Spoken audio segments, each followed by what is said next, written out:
إياك نعبد وإياك نستعين اهدنا الصراط المستقيم صراط الذين أنعمت عليهم غير المغضوب عليهم ولا الضالين إن الله يأمر بالعدل والإحسان وإيتاء ذي القربى وينهى عن الفحشاء والمنكر والبغي يعظكم لعلكم تذكرون ومن يعاهدنا إذا عاهدتم ولا تقولوا ما يخرج من العلم وتعالى لكن الذين يقولون وعدني قوة فاتسكن ولا يدخل بينكم وتقول وما بين من يملك من الله يجب أن يقيم من تشرك شعب العلم وما حد يمكن يتمشى من رحمة الغالب ومن يتمشى ودخل من الدنيا والأرض ومن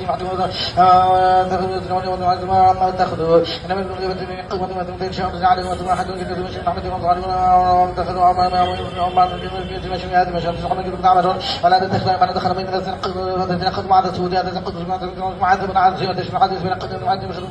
بسم اللہ الرحمن الرحیم۔ ایک صاحب نے یہ ویڈیو بھیجی تھی، معلوم کیا تھا کہ کیا جب بہت جلدی ہو تو کیا قرآن مجید کی تلاوت اس طرح سے کی جا سکتی ہے؟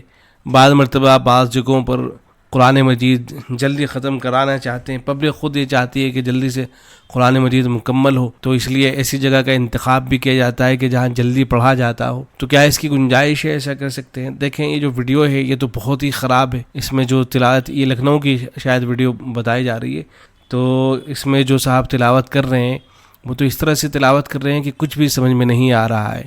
اس طرح سے یہ جو پڑھنے والے صاحب ہیں یہ بھی گنہگار ہو رہے ہیں، جو سننے والے ہیں یہ بھی گنہگار ہیں۔ یہ جو یہاں تراویح کے لیے حاضر ہوئے ہیں اور نیت باندھ کے کھڑے ہوئے ہیں وہ سب کا سب اپنا وقت ضائع کر رہے ہیں، اس لیے کہ ان کو کچھ حاصل نہیں ہو رہا ہے، الٹا ان کو گناہ مل رہا ہے۔ اس طرح سے قرآن مجید کی تلاوت کرنا کہ ایک لفظ بھی سمجھ میں نہ آ رہا ہو، سب اس کو ناجائز کہتے ہیں، کوئی اس کو جائز نہیں کہتا ہے۔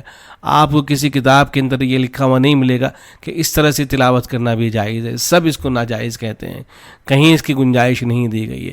بلکہ بعض بزرگوں سے تو یہ مقولہ نقل کیا گیا ہے اور مشہور ہے کہ بہت سے تلاوت کرنے والے ایسے ہوتے ہیں کہ قرآن مجید ان پر لعنت کر رہا ہوتا ہے۔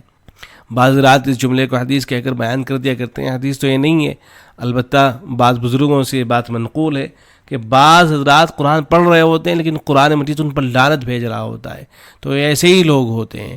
مساجد کے جو ذمہ دار ہیں یا خود عوام جو ہے ان کو چاہیے کہ آگے بڑھ کر کے اس طرح اگر کوئی حافظ پڑھ رہا ہے تو اسے بند کرا دیں، یہ کہیں جا کر کے کہ ہمیں اس طرح سے قرآن مجید نہیں سننا ہے۔ یہ جو اس طرح سے قرآن مجید پڑھا جاتا ہے اس سے لاکھ اور کروڑ درجے بہتر یہ ہے کہ آدمی سورہ فاتحہ پڑھ لے اور سورہ فاتحہ کے ساتھ کوئی صورت ملا لے، علم ترا سے پڑھ لے، لیلاہ پڑھ لے، ارایت الذی پڑھ لے، انا اعطیناک پڑھ لے۔ یہ جو چھوٹی چھوٹی صورتیں ہیں ان کے ساتھ قرآن مجید کی تلاوت کرنا تراویح کے اندر یہ لاکھ درجے بہتر ہے اس طرح سے قرآن مجید پڑھنے سے اور قرآن مجید سننے سے۔ تو یہ بالکل بھی جائز نہیں ہے۔ ہاں اس کی گنجائش ہے کہ اگر کوئی امام صاحب اس طرح کے ہیں کہ وہ جلدی پڑھتے ہیں اور لوگوں کا تقاضا یہ ہے کہ تھوڑا جلدی پڑھا دیجیے، لیکن حروف کی ادائیگی صحیح ہوتی ہے، تجوید کی رعایت کے ساتھ، حروف کی ادائیگی کے ساتھ اگر قرآن مجید تھوڑا جلدی پڑھ لیا جاتا ہے تو اس میں کوئی حرج کی بات نہیں، اس کی تو گنجائش ہے۔ لیکن قرآن مجید کو اس طرح سے پڑھنا کہ وہ بالکل سمجھ میں نہ آ رہا ہو، اس کی کوئی گنجائش نہیں ہے۔ حضرت مولانا اشرف علی تھانوی رحمۃ اللہ علیہ نے قصہ نقل کیا ہے کہ ایک نابینا حافظ صاحب تھے، بیچارے مر گئے، ان کے تیز پڑھنے کا حال کچھ نہ پوچھو، بس گن گن گن گن غفورا، بن بن بن بن شکورا، غفورا شکورا کے سوا کچھ خبر نہیں کہ کیا الفاظ منہ سے نکل رہے ہیں، جیسے یہ صاحب پڑھ رہے ہیں۔ یہ تو پتہ چل سکتا تھا کہ کون سا رکوع پڑھ رہے ہیں یا کون سا پارہ ہے، لیکن باقی پڑھ کے آ رہے ہیں کچھ پتہ نہیں چلتا تھا، بس اندھا دھن آندھی کی طرح اڑے چلے جاتے تھے، مگر مقتدی ان سے ایسے خوش تھے کہ سبحان اللہ کیا ہلکی پھلکی تراویح پڑھاتے ہیں۔ بعض مقتدیوں کو دیکھا جاتا ہے کہ وہ یہ نہیں دیکھتے ہیں کہ کیا پڑھا جا رہا ہے کیا نہیں پڑھا جا رہا ہے، بس ان کو اس بات سے خوشی ہوتی ہے کہ جلدی یہاں قرآن مجید جلدی یہاں تراویح ہو جاتی ہے۔ حضرت تھانوی رحمۃ اللہ علیہ فرماتے ہیں کہ میں تم کو اس سے بھی زیادہ ہلکی پھلکی ترکیب بتا دوں، وہ یہ کہ بالکل ہی نہ پڑھو، کیونکہ ہلکی پھلکی ہونے کے بھی مرتبے ہیں، جیسے جلدی کے درجے ہیں، ہلکی پھلکی رہنے کا ایک درجہ یہ بھی ہے کہ تراویح بالکل پڑھے نہیں۔ چنانچہ بعض لوگ ایسا بھی کرتے ہیں۔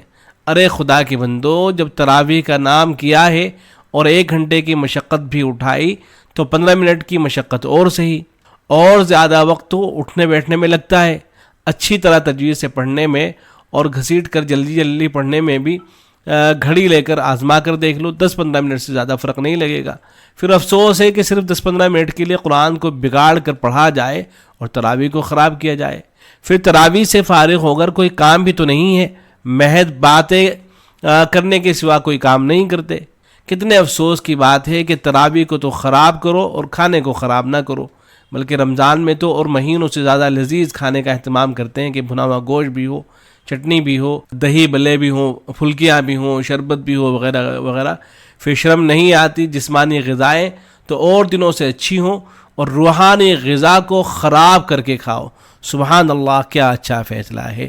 تو سوچنا چاہیے کہ یہ بالکل جائز نہیں ہے. اور جو حضرات اس طرح سے تلاوت کرتے ہیں ان کو بھی سوچنا چاہیے کہ آج کل ہر جگہ جو ہے آپ کی ریکارڈنگ ہوتی ہے، پھر اس کو شیئر کیا جاتا ہے.